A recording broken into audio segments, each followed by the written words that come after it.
আমি এটা ভেবে চিন্তায় রয়েছি যে শাওন রুদ্রপুর গেলে ওর সামনে ওর অতীতটা চলে আসবে। আচ্ছা মা, হ্যাঁ। শুভরা আমাদের ব্যাপারে নালিশ জানাতে মন্ত্রীমশাইদের এখানে ডাকেনি তো? ও বাবা গো, দেখো আমাদের না প্রথমে শাওনকে কোনোভাবে এই পুরো ব্যাপারটার থেকে আটকাতে হবে। আমাকে আমাকে কি ওকে বলতে হবে যে কি বলছো ম্যাডি? আমি কিছু শুনতে পাচ্ছি না, একটু জোরে কথা। ও মাই গড, চোর! চোর এসেছে! ও মাই গড, ওদের ধরো! চুরি করে পালাচ্ছে চোর! চোর! বারবার কি চোর, কোথায় কি হয়েছে ব্যাপারটা? Are you fine? সবাই কোথায়? তাড়াতাড়ি এসো, চোর এসেছে! চোর! চোর! Oh my God! চোর কোথায়? চোর কই? চোর! চোর! চোর! কি হলো কি? তোমরা দাঁড়িয়ে কি দেখছো? ধরো, ওরা চুরি করে পালাচ্ছে! বীরু,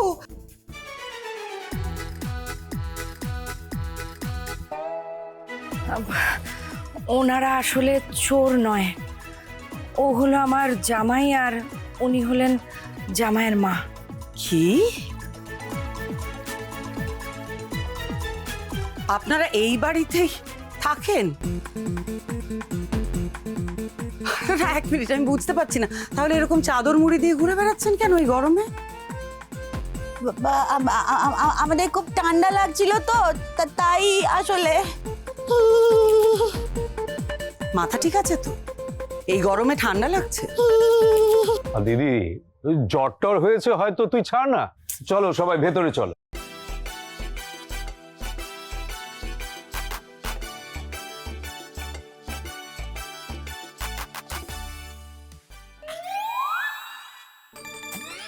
খুব তো আমার বাবার প্রসঙ্গ তুলে আমাকে খোঁচা দিয়ে কথা শোনাচ্ছিলেন।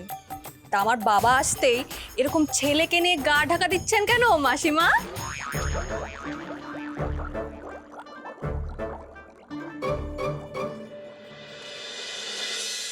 আপনার দয়াতেই আমাদের সংসারে অন্যের অভাব হয় না স্যার, তাই আপনি আমাদের কাছে ঈশ্বর। না প্রদীপ, তোমার আমার ঈশ্বর এক, যার কাছে আমরা মাথা নত করি, যার কথাকে আমরা বেদবাক্য বলে মনে করি, তিনি আমার শাশুড়ি মা ললিতা দেবী, তাই না? হ্যাঁ, তা ঠিক স্যার। আর তাছাড়া তুমি তো জানো আমার ব্যক্তিগত জীবনে, রাজনৈতিক জীবনে আমার শ্বশুর মশাইয়ের অবদান সব থেকে বেশি। তিনি না থাকলে আমি এই বীরেন্দ্র চক্রবর্তী কিছুতেই হতে পারতাম না। আমি সারা জীবন চেষ্টা করেছি আমার শ্বশুর মশাই বা আমার শাশুড়ি মার মতো হতে, কিন্তু আজ অব্দি হতে পারিনি, ভবিষ্যতেও হতে পারবো বলে মনে হয় না। এ কথা কেন বলছেন স্যার? ওনাদের সঙ্গে তো আপনার সমস্ত গুণ মেলে। না প্রদীপ, ওনাদের মতো শান্ত নম্র বিনয়ী আমি হতে পারিনি। ওনাদের কোনো রাগ ছিল না, সবাইকে আগলে রাখতে পারতেন। আমি তো আমার পরিবারকেই আগলে রাখতে পারিনি, নিজের শিকড়ের সঙ্গে যোগাযোগ রাখতেও ব্যর্থ। ওই পরিবারের উত্তরাধিকারীকেও আমি এত বছর ওখানে যেতে দিইনি। আমি জানি না প্রদীপ, এত বছর পর আমরা রুদ্রপুর গেলে শাশুড়ি মা আমাদের কতটা খুশি মনে গ্রহণ করবেন। বড় মা কাউকে অবজ্ঞা করে ফেলে দেননি স্যার। আপনি দেখবেন আপনারা গেলেও বড় মা সস্নেহে আপনাদেরকে বুকে টেনে নেবেন। তবে যখন থেকে আমি রুদ্রপুরের কথা শুনেছি, তখন থেকেই ওখানে গেলে কি কি হতে পারে সেটা ভেবে আমার আমার আমার হাত পা কাঁপছে স্যার। আমার মধ্যেও একটা উৎকণ্ঠা কাজ করছে প্রদীপ। রুদ্রপুরের ব্যানার্জি বাড়ির উত্তরাধিকারী প্রথমবারের জন্য সে বাড়িতে পা রাখবে। আমি জানি না আমাদের জন্য সেখানে ঠিক কি কি অপেক্ষা করে আছে। অপরাধ নেবেন না স্যার, আপনাকে খুব চিন্তিত দেখেই জিজ্ঞেস করছি। এমন কি কোনো কথা আছে যেটা আপনি বলতে চেয়েও বলতে পারছেন না, ভেতরে হয়তো ছটফট করছেন? আমাকে বলুন না স্যার, তাহলে হয়তো আপনি মন থেকে একটু হালকা হবেন। বলুন না স্যার। আমি এটা ভেবে চিন্তায় রয়েছি যে শাওন রুদ্রপুর গেলে ওর সামনে ওর অতীতটা চলে আসবে। ও জেনে যাবে ও আমার রক্ত নয়। সেটা আমি চাই না, চাই না প্রদীপ। আমি চাই না ও জেনে যাক যে নন্দিতা আমার সঙ্গে বিশ্বাসঘাতকতা করেছিল।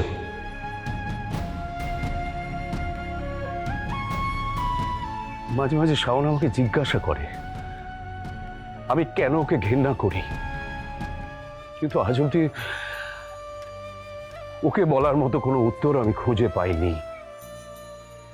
আমি ওকে বলতে পারিনি ওর মুখটা প্রতি মুহূর্তে আমাকে কোন যন্ত্রণার মধ্যে ফেলে দেয়। আপনি কি সত্যি মনে করেন স্যার যে ম্যাডাম আপনাকে ঠকিয়েছিল? হ্যাঁ করি, কিন্তু চাই না শাওন এই সত্যিটা জানুক, কোনোদিন জানুক। কোনটা সত্যি আর কোনটা মিথ্যে সে তো শুধু ঈশ্বরই জানেন।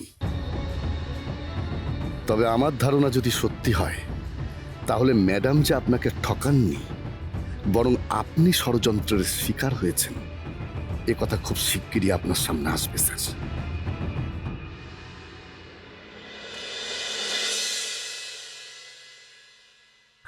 আমি হলাম মল্লিকার বর। আপনাদের সাথে আলাপ করে ভালো লাগলো। আমারও খুবই ভালো লেগেছে।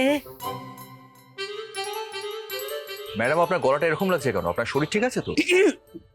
না না, ঠিক আছে, এখন জ্বর একদম ছেড়ে গেছে। শরীর যদি ভালো থাকে আপনারাও যাবেন প্রদীপদের সঙ্গে। আমার শাশুড়ি মার পক্ষ থেকে রুদ্রপুর যাওয়ার জন্য আপনাদেরও আমন্ত্রণ জানাচ্ছি।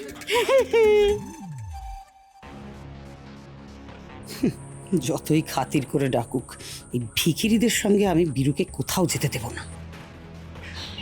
বীরু, বলছি তুই যে ওদের বাড়ি এসে এত সুন্দর করে ওদের নেমন্তন্ন করলে, এটাই তো ওদের কাছে বিরাট ব্যাপার, তাই না? কিন্তু এত দূরে যাওয়াটা, এটা কি ওদের পক্ষে সম্ভব হবে? না মানে রাস্তাটা তো পুরো গ্রামের রাস্তা, তার মধ্যে এই গরম আর ঝড় বৃষ্টিতে রাস্তাটা ভেঙে একদম মানে কাদা টাদা একাকার। ওরা কি করে পৌঁছবে ওখানে বল? দিদি, আমি গাড়ির ব্যবস্থা করে দেব, ওদের যেতে কোনো অসুবিধা হবে না। না না স্যার, গাড়ি টাড়ি কিচ্ছু পাঠাতে হবে না। বড় মা আমাদের ডেকেছেন, আমরা সবাই ঠিক পৌঁছে যাব। ও ঝড় জল বৃষ্টি যাই আসুক, আমাদের যা আটকাতে পারবে না স্যার। হ্যাঁ হ্যাঁ, আমরা যদি হাতে একটু সময় নিয়ে বেরোই তাহলে ঠিক পৌঁছে যাওয়া যাবে স্যার, আপনি চিন্তা করবেন না। দাদা, ওকেই তো বলা হলো না। হ্যাঁ ঠিকই তো, তোমাকে বলা হয়নি। তুমি এত সুন্দর করে আপ্যায়ন করলে আজকে, আর তাছাড়া তুমি তো প্রদীপের পরিবারেরই অংশ, তোমাকেও কিন্তু সবার সঙ্গে যেতে হবে। হ্যাঁ স্যার, যাবে। আমি ওর বাবা মার থেকে পারমিশন নিয়ে নেব। দাদা ভাই, কি হলো? কিছু না, কিছু না।